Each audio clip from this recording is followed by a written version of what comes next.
What's going on, YouTube family? Today we're going to be talking about opening up a car dealership in 2025. Now, I'm sure a few of you guys are confused because I've been talking about how the automotive industry is in an absolute free fall. Used car prices are dropping. They're still not selling at auction. People want too much money. Banks are not lending. Repo's an all-time high.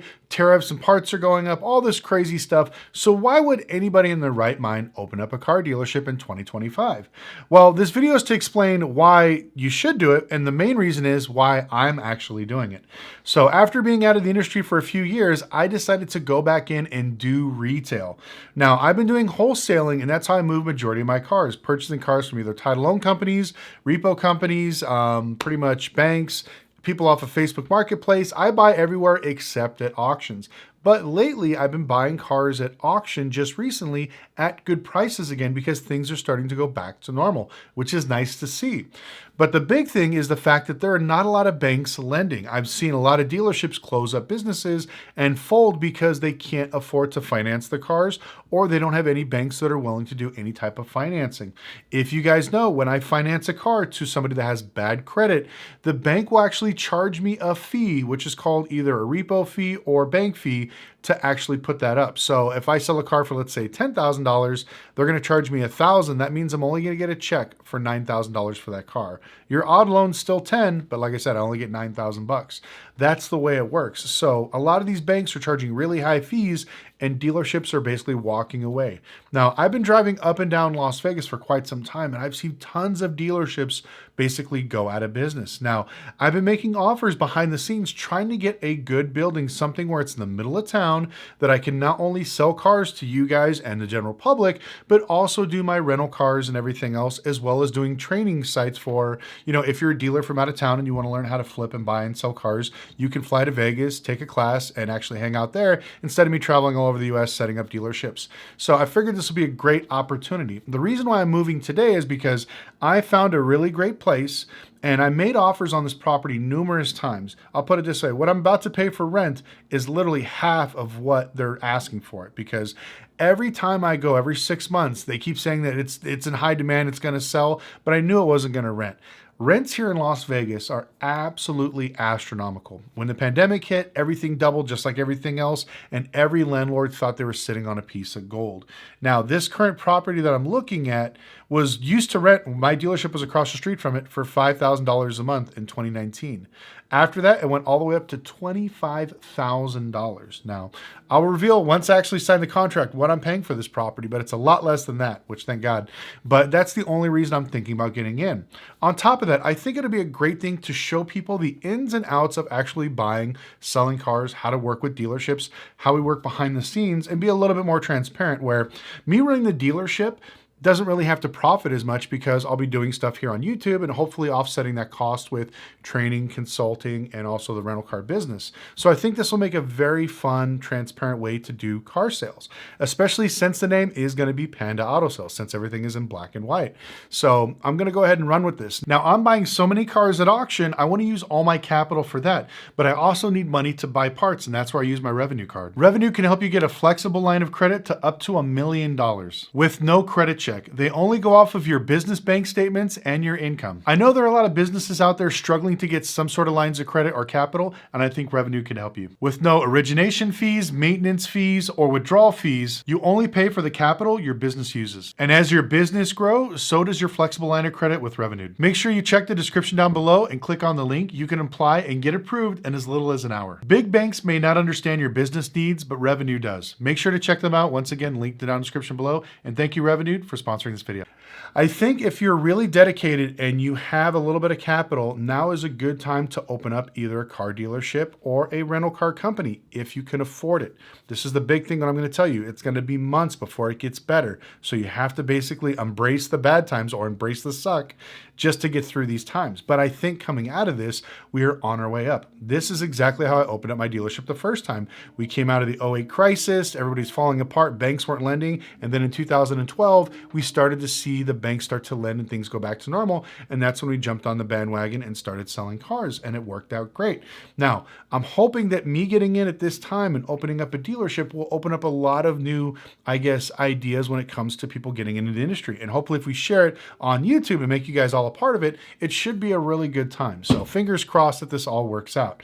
Now, when it comes to rental cars, I'm going to be doing something a little bit different. I probably will do maybe, a few regular cars. I am not going to do exotics at all. Now, my buddy Houston just shut down his exotic rental car company, and I believe someone else is taking it over or buying it from him, or a new company, whatever the case may be. But I don't want to deal with exotic rentals. It is nothing but a nightmare. I had a few, and people just trash your cars. It's not really worth it. I'm actually going to go a little bit more different and do something fun. I'm going to do kind of some crazy cars, like maybe some lifted smart cars, so you can go off-roading, have fun, and they're not too expensive. So if somebody damages them, I won't basically have a heart attack. On top of that, I'm going to be doing classic cars because I think there's more people here that want to rent these things than, just regular cars. So they're a lot easier to work on. I can get parts for them. I can modernize them, get like a 67 Mustang, put a 5-liter Coyote in it, make it a daily driver. So this way they can buy it, drive it around, have fun with it, and I don't have to worry about maintenance and all these carbureted engines and old school drum brakes basically heating up and locking up on people. So that was my goal with that. Now, for a while there, we were building some of these cars way back in the day. If you guys ever heard me talk about Dream Car Rentals, my friend Rick owned it. He passed maybe 10, 15 years ago because of cancer. But I had a shop back then, and I used to fix all of his cars. And I was blown away he had Ferraris, Lamborghinis, Maseratis, Jaguars, Porsches. Majority of his money came from actually renting classic cars. Everybody loved the classics, Americans, Europeans, and so he started renting these cars for almost the same price. So back then, if you wanted the Ferrari 360, it was like $599 a day. But if you wanted a Camaro, it was $299 a day, 68 Camaro or 69 Camaro. And he saw that it was much easier to rent those and less costly, especially today. Now that I can modernize it with all the drivetrain, it's going to be way easier to rent out. Plus, hopefully this will make something where I'm building on the channel a little bit more fun, because don't get me wrong, sitting here talking to you guys inside my office is always a good time, but I do want to get out of the office and start moving around and doing stuff. I try to do some fun stuff like with my 6x6 build. I thought you guys would love that. My little smart car build got like 100,000 views a video. It was great. It blew up. That freaking 6x6 video, like I said, I got 250 grand into it. I think all combined with all my videos is maybe 100,000 views combined. Maybe each video's got anywhere from 5,000 to 8,000 views, which is absolutely crazy for something that rare, unique, but that's okay. But I figured, most of you guys watch me for automotive news, automotive business, and a little bit of everything in between. So I figured that me getting a dealership and actually showing it off and showing what we're going to do to it might work out a little bit. Now, I do have one problem that I'm working on currently right now. So originally I had a friend of mine that was going to be an investor in the program, and unfortunately he couldn't sell his commercial real estate. So that didn't work out. So I'm looking for one investor. I'm not a group, not a bunch of people, just one. If you're serious, you want to email me, lucky@automotivelife. I'll tell you the whole details and everything else. But that's what I'm currently going through right now, because I know that if we start up today and we do everything correctly, it's going to be much easier to pump out cars. I've already talked to a lot of banks. They're willing to get on board and jump on with lending. Now, I don't know if you guys remember, the reason why I decided to sell my dealership at the end of 2019 is because when I first started my dealership, I had over 27 banks. I had different lenders for different people, for different opportunities.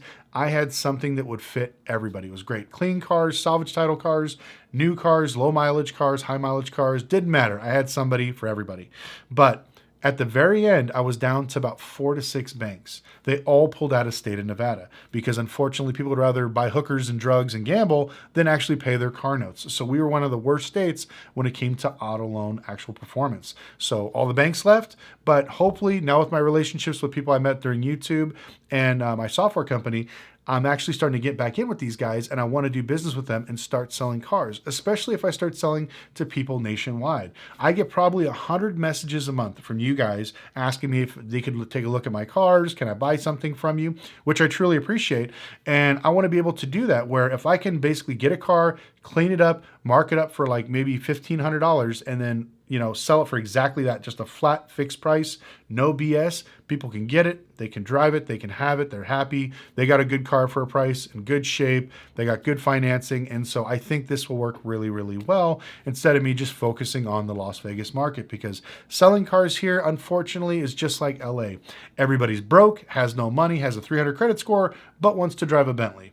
And so I just want to do regular cars, nothing really extravagant. I may do a few exotic and classic cars for sales wise, but I don't really want to focus on that because, believe it or not, it's more of a headache and more of a hassle dealing with one of those and trying to get somebody financed. Because I don't know if you guys remember, I had all those exotic cars from a buddy of mine that I was trying to sell.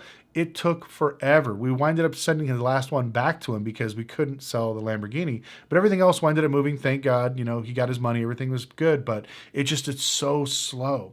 And I don't want to get risk basically buying, hundreds of thousands, if not millions of dollars worth of inventory and just sitting on it, trying to get it through. Where cheap, affordable cars will always sell, will always move, no matter it's a good economy, bad economy. So if you're thinking about opening up a dealership, please take your ego out of it. It's not about, I got to have all these Mercedes and Land Rovers and Bentleys and stuff on my lot. Whatever makes you money makes sense. I tell this over and over again. Every time I do a consulting call or when I go to a dealership, they always have these crazy nice cars and stuff like that. They're like flexing to try to show off for other dealers and other people. Who cares? Flex by how much money you're making when you're selling all these cars. That is the key. Because at the end of the day, I don't care. If I sell more buckets than I do nice cars, guess what? I am going to be literally a factory of buckets, just pushing them out, selling nothing but cheap, affordable cars. And it will work. Especially now that, like I said, the economy is slowing down, people don't have money. And a lot of people have either really bad credit, a bunch of repos, or a repo about to happen because they're buried in their cars. We want to help those people get out of this. It's almost like where I was at back in 2012, where everybody had bad credit. They couldn't get the nice cars they wanted.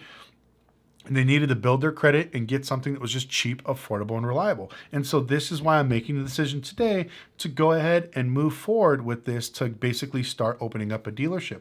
Now, hopefully next week, I'm going to get negotiations and finish up my lease with this company, but everything else is looking good. I'm super excited. There's tons of opportunity out in the market.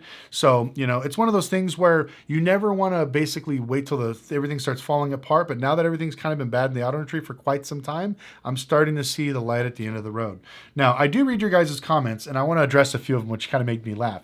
One guy messaged the other day that, Lucky, you've been talking about the auto loan crisis for 2 or 3 years. When is it going to end? And I was like, exactly. When you start pumping out bad loans from 2020 to 2023, how long is an average loan? 2 years, 3 years, 4 years, 5 years.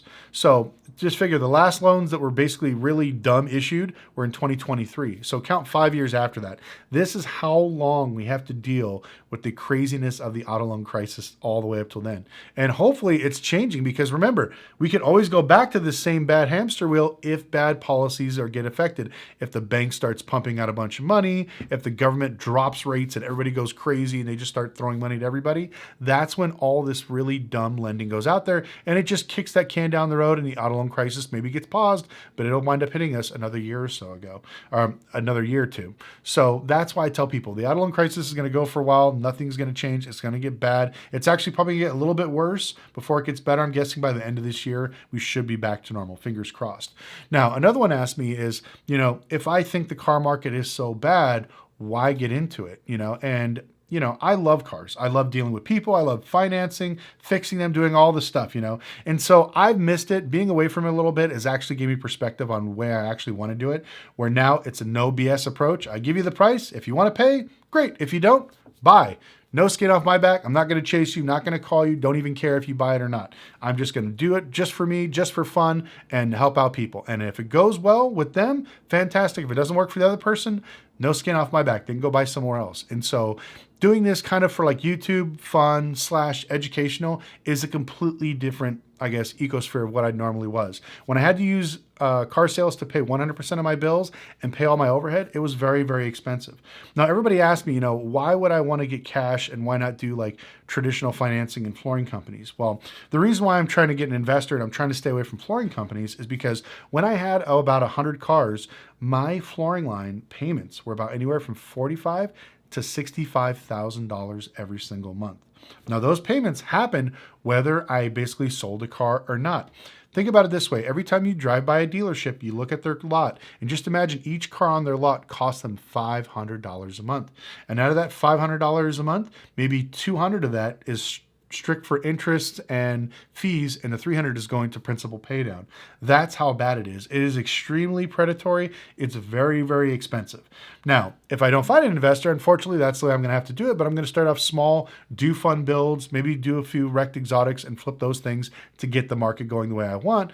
But that's kind of why I'm always telling people, like if you're going to get into it, try not to get too in debt because you will become a slave to making the payments. That was one of my biggest downfalls. I wanted to have the big lot. I wanted to have 100 to 200 cars and flex on everybody. It was stupid. I wound up paying thousands of dollars in fees every single month that were just gone. If I would have just kept maybe 20, 30 cars, owned maybe 80% of them, maybe 20% have on flooring, it would have been way better. I would have had cash in the bank. I would have owned a bunch of cars. And anytime the market goes up or down, you could bear it. But that's why, like I said, this dealership that I'm looking at now, the only reason it's open is because the dealer that basically lost it had all of his lines or all of his cars on his flooring line. And unfortunately, every time the rates go up, so did his interest. And every time the value of his cars went down, the banks forced him to pay down the deficiencies. And little by little, he was asked to pay $50,000, $100,000, $60,000 every month. And if you're not selling cars, it's kind of hard to come up with that money. And unfortunately, that last time they told him he had to come up with like $50,000, $60,000, he couldn't come up with it and they shut him down. So, you're going to see a lot of this. There's going to see a lot of benefits from somebody else's misfortune. This is every recession cycle. It's the same thing over and over again. I know a lot of you guys are like, this is not a recession, blah, blah, blah. When people are losing their jobs, companies are going bankrupt and everything looks like this and nobody's spending money, we're in a recession. And so now we're just waiting for the landlords to see the same thing and hopefully lower rent. So if you're thinking about getting in the car business, I think now is a good time. Like I said, as long as you're financially strong and you have patience, because like I said, this will be an uphill climb, but I promise you, it'll be truly beneficial because if you get in now while everybody else is running, just like the stock market, you buy when everyone's fearful and sell when everyone's greedy. You get in now, you ride that wave, make all your money because on the ride up is going to be great because when you're an established dealership with a little bit of a track record, by the time the market hits, all the banks and all the good deals are going to come to you and then all the new people are going to jump on the bandwagon. But anyways, I want to thank you guys so much for watching. I'd like to thank Revenued once again for sponsoring the video. Definitely check them out in the link below if you guys are looking for any type of capital to start your business or to buy any type of materials.